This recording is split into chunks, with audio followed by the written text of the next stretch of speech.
Ο Εργάστερ είναι πιο ψηλός, στέκεται πιο όρθιος, καταναλώνει λιγότερη ενέργεια και μπορεί να διασχίζει μεγαλύτερες αποστάσεις χωρίς να πίνει ούτε να τρώει. Ο εγκέφαλός του συνεχίζει να μεγαλώνει. Δεν θα κάνει μόνο θαυμαστές εφευρέσεις, αλλά θα ανακαλύψει επίσης νέες κοινωνικές σχέσεις, νέα συναισθήματα.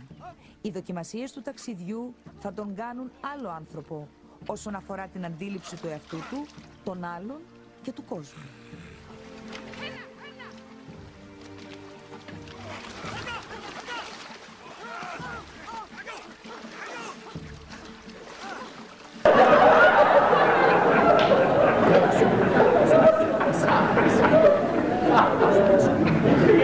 Ότι η ομάδα τον προστατεύει και ότι η επιβίωση της ομάδας εξαρτάται από τον καθένα.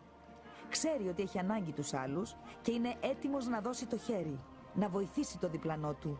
Είναι μια νέα συμπεριφορά που θα σφίξει κι άλλο τους συναισθηματικούς δεσμούς που τους ενώνουν.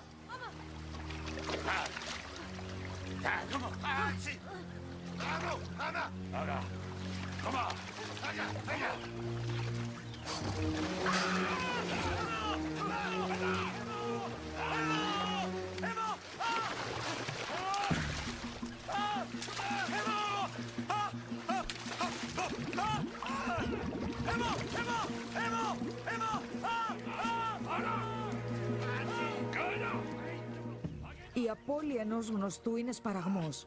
Ακόμα κι αν έχει συνηθίσει τους κινδύνους του ταξιδιού, ο Εργάστερ δεν θέλει πια να δέχεται αυτή τη μοίρα.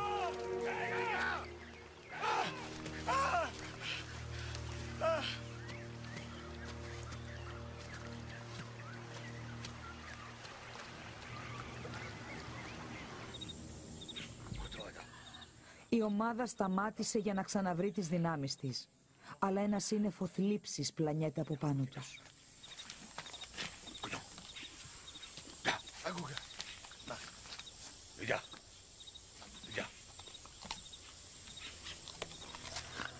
Ο Εργάστερ υποφέρει.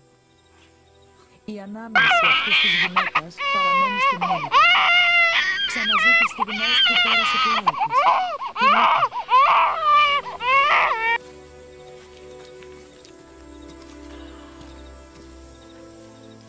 Ο Εργάστερ δεν καταλαβαίνει. Είναι εκεί στο κεφάλι του, αλλά όχι πια στο πλάι του. Γιατί? Και τι κάνει να κυλάει νερό στο πρόσωπό του? Δεν θα ξαναγυρίσει. Ο Εργάστερ αρχίζει να κατανοεί το χρόνο που περνάει. Ίσως σκέφτεται το θάνατο. Το δικό του θάνατο.